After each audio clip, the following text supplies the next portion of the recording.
Hi, good afternoon and Happy New Year. I hope your New Year is going great. I know we're off to a fast start here at Westpac. And one of my goals for this year is to provide more educational information to my network and all of my connections. So, in the spirit of that, I decided to start doing these videos on a pretty regular basis.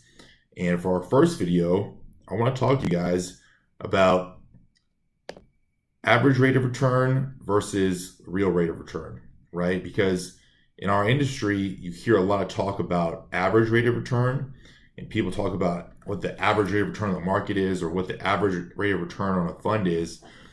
But really, we're not talking about the amount that you're personally going to be getting back, right? So let's go over the difference between those two things, right? For an example, let's say you invest with me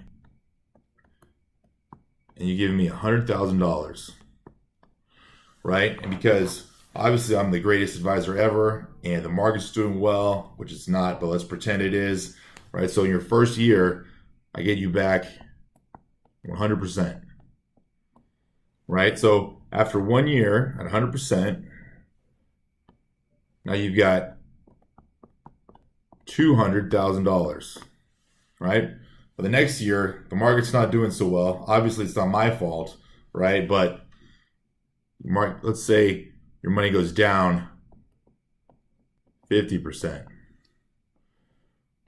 So after your money goes down 50%, now you're back at $100,000, right? But in that 2-year span, you got 100% 1 year, negative 50% the next year.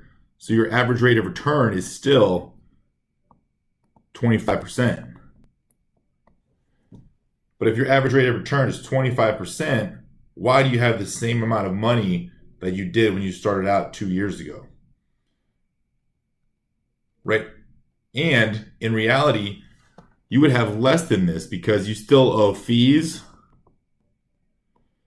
and taxes on this $100,000. So after 2 years, at an average rate of return of 25%, you would have less money than you started out with. Now, obviously, these numbers are a little exaggerated for two reasons. One, to make the difference bigger so that you guys can see exactly what I'm talking about. And also, it makes the math a lot easier for me. But if you guys have any questions about this, leave me a comment or you can shoot me an email, give me a call, give you guys my contact information right here. James.Rossi@westpacwealth.com, and my cell phone number is 412-260-6034.